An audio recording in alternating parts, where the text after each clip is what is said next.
a baka 24 hours billahi azim wannan apple sunansa larabawa suka ce tuffa idan dai dafa'i kake so alajin Allah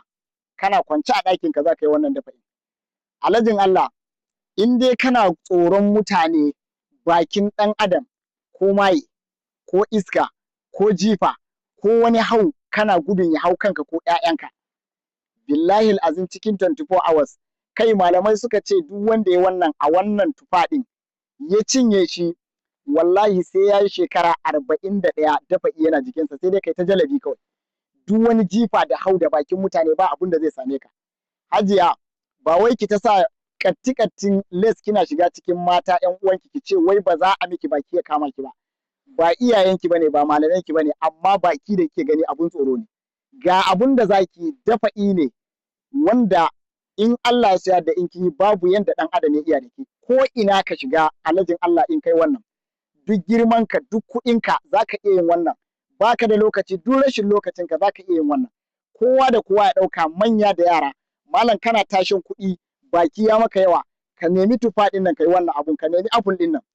billahi azim ana tofa fa in tawallau fa qul hasbiyallah sai ka tofa fa in tawallau fa qul hasbiyallah sai ka tofa 41 ake tofa kana tofa kana juya shi haka in ka gama malam kawai so ake lokacin da zaka kwanta da daddare bayan ka gama cin komai ko kuma da safe bayan sallar asuba kafin ka ci komai fa in tawallau fa qul hasbiyallah 41 kawai sai ka cinye da niyan kayi dafa'i wa kanka Allah ya tsare ka daga dukkan wani sharri na munkiri da munkira mayu ne iska ne yan sikirar ne kowane irin hau da ka sani mai kambun baka ma zai iya faɗan abu a bakinka wallahi azim mummuna kuma ta zama alkhairi na ba ku saboda fiyayyen halitta maza da mata kowa da kowa da wannan sirri yayi in dai ka samu wannan apple din kai wannan aiki alfarman manzon Allah a cikin 24 hours duk wani sharri da yake jikinka zai kare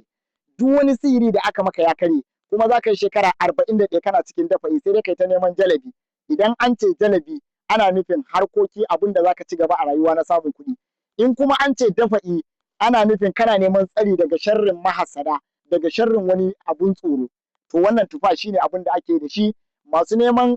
abubuwa na sabulun nan da muke magana wanda ake samun buɗi na rayuwa sabulun jalabi sabulun fatahi zaka iya yin magana da mu akwai number a profile wanda yake neman ɗaukaka kai tsaye nemi zoben hatimin